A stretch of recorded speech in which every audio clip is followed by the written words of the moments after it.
안녕하세요. 경희서당의 강경희입니다. 오늘은 똑같은 한자가 들어가서 음이 같은 한자들을 잠깐 보겠는데요. 오늘은 오로지 전자가 들어간 한자들을 한 5개 정도 보겠습니다. 흔히 비슷하게 들어가면 발음이 같이 되는 거 아시죠? 아마 첫 번째부터 한번 보실까요?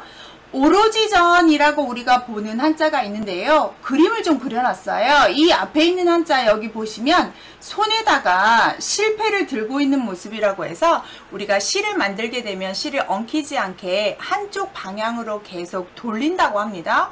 한쪽 방향으로 계속 돌아간다 라는 의미 때문에 한쪽으로 오로지 가네, 하나만 열심히 하네 라고 해서 오로지전과 전문가전이라는 뜻을 쓰는데요. 위에 있는 한자는 그래서 실패를 하는 물레 모양이고 그걸 돌리는 손 모양이 마디촌으로 변해서 오로지 한 방향으로 굴러가고 있는 물레 모양을 그렸다고 합니다. 그래서 오로지전이 들어가는 한자를 좀 보시면 전문가라든지 전용이라든지 전공이라든지 해서 한 곳을 열심히 뭔가 연구하는 하나만 오로지 사용하는 것에 쓰고 있어요. 그럼 이 전자가 들어가서 발음이 전이 되면서 추가되는 부수만 해석하면 아주 간단하게 끝나는데요.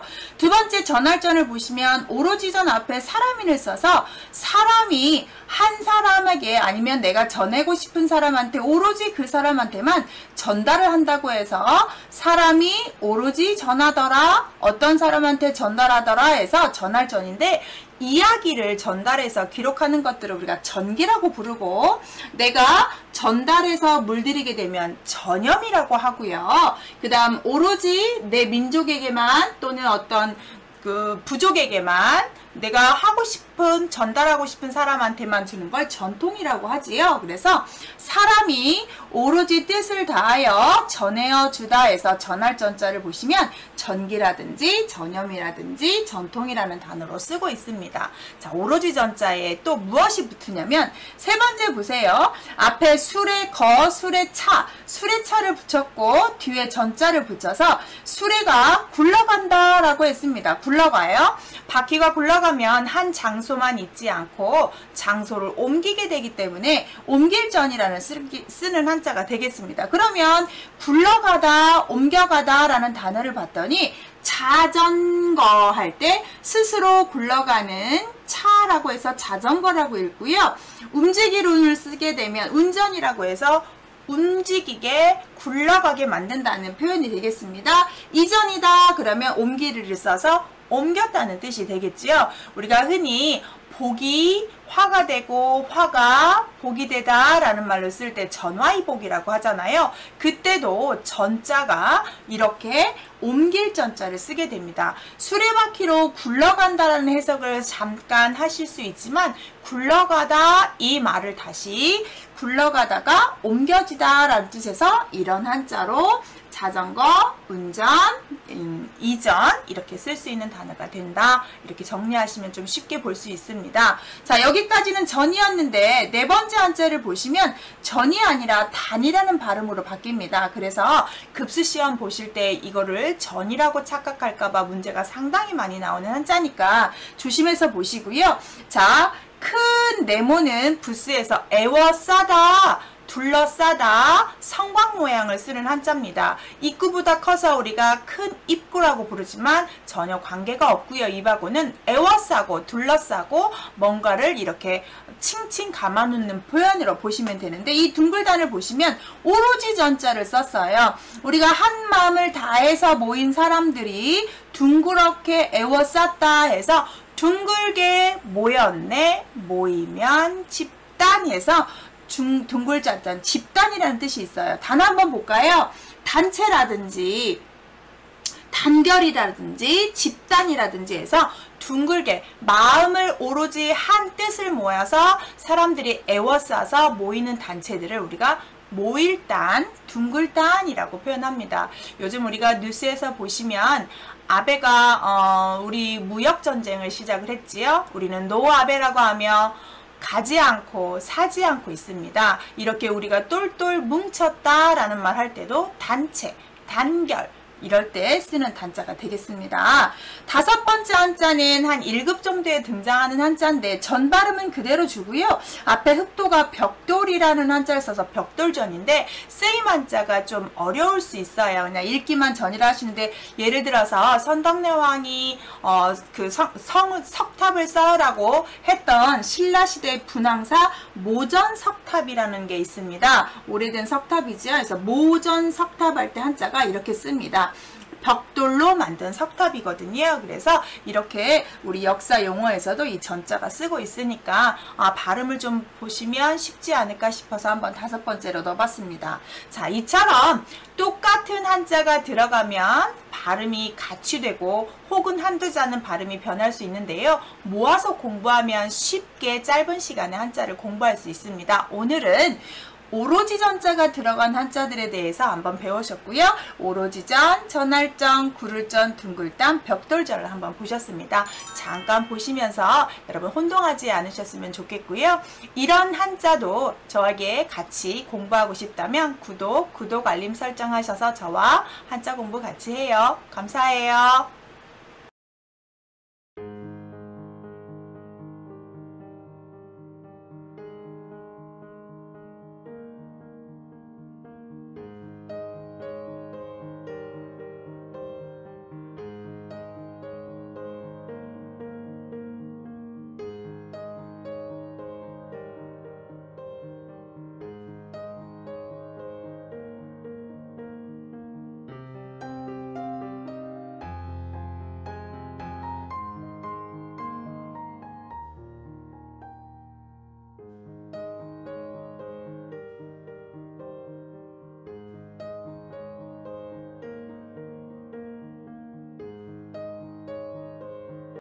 안녕하세요. 경희서당의 강경입니다.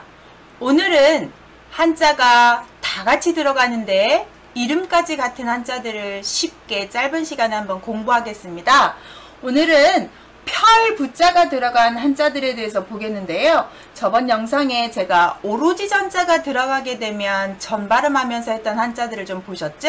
한 5자 정도 보셨는데 그 자와 상당히 비슷하고 전서체까지도 거의 똑같은 한자가 하나 있어요. 바로 펼부라는 한자인데요.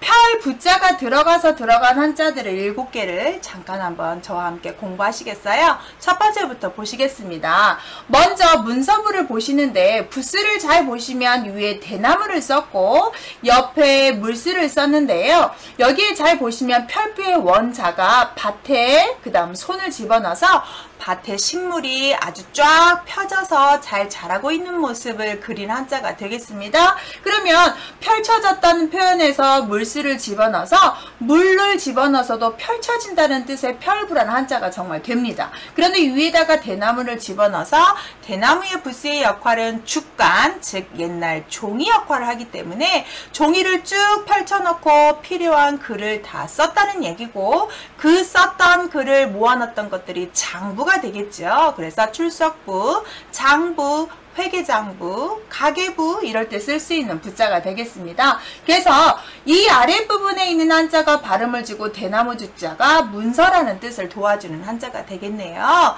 두 번째도 한번 보실까요? 뒤에 있는 펼부자가 발음을 주고 스승이라는 자가 앞에다가 사람이를 쓰는데 자기의 기량과 재량과 아는 것들을 많이 펼쳐 보여주는 사람, 그런 것들을 전달해 주려고 하는 사람을 스승이라고 하고 중국에서는 스승 을 특히 우리가 쿵우에서 사부라고 부르는 한자 있죠. 사부님 할 때 쓰는 스승사의 스승부자의 부가 되겠습니다. 이 한자를 펼부를 잘 혼동할 수 있다라면 오로지 전자를 집어넣으면 전할전하고 상당히 비슷하기 때문에 조심하셔야 됩니다. 위에가 수레차 모양이 된다면 전할전이 되지만 클보자를 썼기 때문에 어떤 사람이 큰 지식을 전해주더라 해서 그 사람은 스승이라고 해서 사람은 스승이고 부자는 발음을 하는 전형적인 뜻과 음이 결합한 한자가 되겠네요. 세 번째도 볼까요? 앞에 조개패가 V를 대고 뒤에 펼부자가 음을 둬서 펴부는 음을 주고 조개패는 재물을 상징하기 때문에 우리가 초상이 난다거나 어려운 일이 났을 때 돈과 물품으로 도와주는 걸 부조라고 하지요. 그래서 도와주는 그 금액 부의라고 할 때 쓰는 부의 부자가 되겠습니다. 앞에 조개패를 집어넣으면 재물이더라. 재물을 많이 펼쳐서 주는가 보다 라고 해서 베푸는 돈이 되겠습니다. 부의부. 네 번째 보시면 열십자가 부였는데 부 발음이 뭐로 바뀌었습니까? 박이라고 바뀌었습니다. 그러면 펼부자는 부 발음과 박 발음을 하고 있다는 걸 눈치를 채시고, 앞에 있는 열십자의 부수의 역할을 부수에서 제 영상을 보시면 알겠지만 많다, 크다, 가득 차다, 최고의 가득 찬 숫자를 뜻합니다. 그래서 많이 알고 있는 사람 박사 할 때 쓰고요. 박물관, 박람회 이런 말로 쓸 수 있는 한자가 되겠네요. 그래서 앞에 있는 한자 열십을 집어넣으시고 뒤에 펼쳐지다가 발음을 줘서 많은 것을 펼쳐 보이네. 그래서 넓게 보이다 해서 박사 할 때 쓰는 박자가 되겠습니다. 그래서 넓을 박자는 이렇게 쓰임이 되겠네요. 다섯 번째 보시면 얇을 박인데, 자, 잘 보세요. 상당히 비슷해 보이는데 아래자는 똑같아요. 근데 위에만 다르게 되기 때문에 대나무는 문서를 상징하는 종이라면 위에 있는 풀초는 얇은 식물을 뜻하게 돼서 얇게 펼쳐져 있는 식물인데, 책들을 거의 보시면 우리 논 같은 데에 개구리밥이라고 표현하는 부평초가 물 수면 위에 깊게 아니라 얇게 떠 있는 것을 그린 것이다 라고 그림들이 많이 나옵니다. 그래서 결론은 위에 풀초 식물이 얇게 펼쳐져 있다 해서 얇을 박인데요. 얇다 라는 말의 반대말은 뭘까요?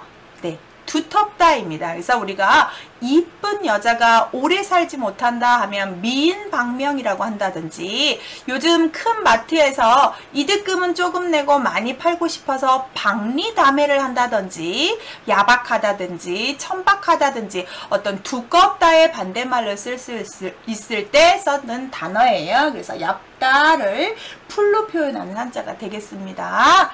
여섯 번째 묶을박 쉽지요. 뒤에 있는 한자가 박 발음을 하고 앞에 실사를 집어넣어서 실로 묶단데요. 우리가 자기가 묶어서 어떤 모순점에 빠져들어서 나올 수 없는 걸 자승자박이라는 사자성어를 쓰는데, 속박하다 뭐 이럴 때도 쓸 수 있는 표현이고요. 그래서 실로 묶다라는 표현을 쓸 때 쓰는 단어였습니다. 많이 쓰는 단어는 속박을 좀 보시면 좋겠습니다. 일곱 번째 좀 어려울 수 있는데요. 이 부자, 보자가 부 발음을 하고요. 나머지 한자가 놓을 방자예요. 많이 풀어 놓았다, 넓게 풀어 놓았다 해서 펼부자인데, 이 단어는 1급자 정도 나오는 한자가 좀 어려운데요. 단어를 하나 써놨어요. 우리가 부연 설명하다고 하죠. 제가 설명을 할 때 여러분한테 그냥 낮자만 딱 알려주면 힘들기 때문에 단어를 설명해 준 것처럼 펼쳐질 부, 펼쳐질 연자입니다. 그래서 펼쳐 보이는 것을 부연 설명하다 할 때, 부연할 때 쓰는 부자가 되겠습니다. 그래서 넓게 펼쳐 보이다 할 때 펼부가 되겠습니다. 펼부라는 훈음이 얘 혼자도 펼부가 되는데 혼자 쓸 수 없어요. 얘는 발음 역할만 하는 부스 역할을 하기 때문에 이렇게 다른 추가되는 부스들이 어떤 자가 오냐에 따라서 한자가 되는 것을 좀 배웠습니다. 차분하게 영상 반복해서 보시고요. 한자는 같은 자가 들어가면 발음이 비슷하며 추가되는 부스는 뜻이 되기 때문에 제가 올린 부스 영상 꼭 암기하시기 바랍니다. 이런 한자 공부 저와 함께 하고 싶으시다면 구독 설정하셔서 저랑 같이 한자 공부도 같이 해요. 감사드립니다.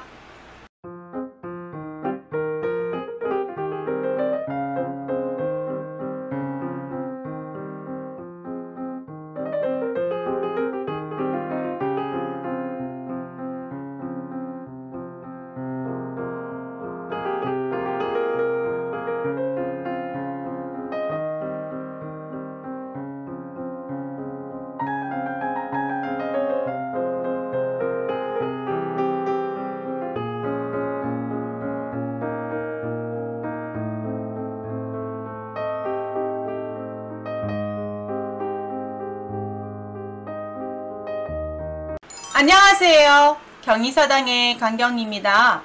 오늘은 음이 같은 한자, 모양이 상당히 비슷한 한자가 들어가면 어떻게 발음이 바뀌면서 뜻이 바뀌면서 되는 한자가 있나? 세 번째 시간입니다. 한번 보실까요? 자, 우리가 흔히 이렇게 쓰는 한자를 등불형이라고 하는데 등불이 켜져 있어서 불이 많이 반짝인다 해서 불화 3개를 쓰게 되는데요. 보통은 이 아래에 있는 한자에 어떤 자를 집어넣어서 한자를 변형시킵니다. 그래서 잠깐 시간에 오늘 한번 7자를 배워보도록 하겠습니다. 그래서 등불형자가 들어간 한자들에서 배우시겠습니다. 잠깐 동안에 7자를 배우실 수 있어요. 같이 한번 저랑 한자 공부해 보실까요? 첫 번째 반딧불형이라고 했습니다. 불이 나는 벌레예요. 우리가 흔히 반딧불이라고 하는 한자 아시지요? 그래서 형설지공이라는 고사성어가 있습니다. 옛날에 공부를 하고 싶지만 등불을 밝힐 석유가 없어서 공부를 못한 사람이 있었다고 합니다. 그래서 여름에 이 반딧불을 잡아다가 하얀 천에다 넣어서 밤에 반딧불을 걸어놓고 공부를 했다는 차윤이라는 사람이 있고요. 겨울에는 이 반딧불조차도 없어서 공부를 못해서 너무 춥지만 문을 열어놓고 하얀 눈빛에 달빛이 비치는 그 빛을 반사해서 열심히 공부해서 성공했다는 손강이라는 사람 이야기를 합쳐서 우리가 형설지공이라는 사자성어를 쓰는데요. 이렇게 반딧불 형자입니다. 요즘은 LED로 우리가 집에서 모든 조명을 좀 쓰는 경향이 있는데 옛날에 형광등 할 때도 이렇게 반딧불 형자를 써서 쓰시면 되겠습니다. 두 번째 영화형이라고 하는데 잘 먹고 잘 산다는 표현의 영화형인데요. 위에 있는 한자가 불화지만 나무가 불에 탔다는 표현이 아니라 나무에 불이 켜져 있는 것처럼 나무가 보인다. 그래서 이걸 약간 의역을 하면 나무에 꽃이 많이 펴 있습니다. 꽃이 많이 핀다는 얘기는 나중에 열매를 많이 맺을 예정이잖아요. 그러면 나무에 열매가 많이 맺어서 그 열매로 인해서 내가 부유하게 된다는 말에서 부자가 된다는 말, 유명해진다는 말 할 때 부귀영화할 때 영자가 되겠습니다. 그래서 나무에 꽃이 많이 피어있는, 꼭 불이 난 것처럼 환하게 꽃이 많이 핀 걸로 영화영자에서 부귀영화할 때 쓰는 영자가 되겠습니다. 세 번째도 똑같이 등불 형자를 썼는데 아래에 있는 한자가 집궁자입니다. 집궁 더하기 등불 형자입니다. 자, 궁궐에서 밤 늦게까지 등불을 켜고 열심히 나라를 위해서 일을 하고 있다라고 해서 경영하다, 운영하다 할 때 쓰는 영자가 됩니다. 그래서 궁궐에서 불을 켜고 열심히 일을 한다는 표현을 경영할 영자로 표현하고 있습니다. 요즘은 전기가 있어서 우리가 밤 늦게까지도 일할 수 있지만 이 등불을 켤 수 없었다면 일하는 시간이 상당히 줄었을 거예요. 그래서 밤새도록 일하고 있는 궁궐을 그린 한자라고 하니까 쉽게 외우실 수 있습니다. 네 번째 귀마기 옥령인데 여기에다 반짝반짝 화려하다라는 등불 형자를 쓰고 아래다 구수를 써서 임금님이 썼던 면류관 옆에 이렇게 들이우는, 귀 쪽에 들이우는 또는 대감들이 쓰는 그 구수를 뜻할 때 쓰는데요. 단어보다는 이름자에 영자 들어가는 사람, 나중에 높은 벼슬에서 그렇게 구슬이 달린 관을 쓰는 집까지 올라라 라는 말로 높은 벼슬을 하라는 의미로 임명자로 많이 쓰는 한자입니다. 그래서 귀마기 옥 영자가 되겠습니다.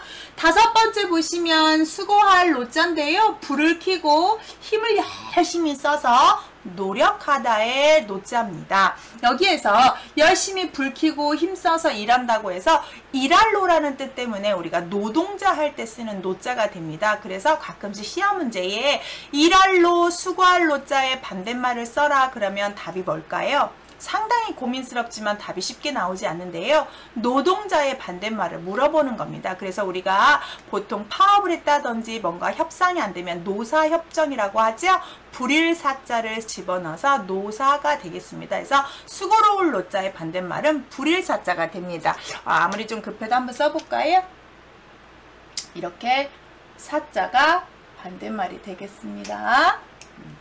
자, 그래서 수고로 올로는 밤새 불을 켜고 일하는 사람이 되겠네요. 6번째 무덤령인데요. 여기도 흙 위에 잔디나 꽃이 아주 화려하게 잘 정리된 무덤이 되겠는데, 이 무덤령자도 언제 쓰냐면 우리가 조상들을 표현할 때 선영들이라고 하죠. 조상들의 무덤을 그때 선영, 먼저선, 무덤령 할 때 쓰는 한자가 되겠고요. 7번째 세조 들어가면 새 이름인데요. 아주 화려하고 예쁜 새 꾀꼬리 색자에서 꾀꼬리 앵자인데, 꾀꼬리 앵자 단어를 좀 찾아보면 앵삼이라는 옷 이름이 있는데요. 옛날 과거급제할 때 입었던 초록색, 과거급제 한 사람만 입을 수 있는 옷이에요. 그래서 앵삼 할 때 쓸 수 있는 앵자가 되겠습니다. 모양이 비슷한 한자들에 조금 연결해서 보시면 좋겠다 싶어서 넣습니다. 자, 오늘은 이렇게 불빛이 반짝반짝하는 등불 형자가 들어가는데, 아래에 어떤 자가 들어가느냐에 따라서 한자가 변형하고 모아서 보면 쉽게 볼 수 있을 것 같아서 만든 영상입니다. 여러분 어때요? 쉽지요? 한자 재밌습니다. 이렇게 모아서 공부할 수 있는 것들 종종 올리겠습니다. 이런 영상 받아보고 싶다면 구독, 알림 설정하셔서 저랑 한자 공부 같이 합시다. 감사합니다.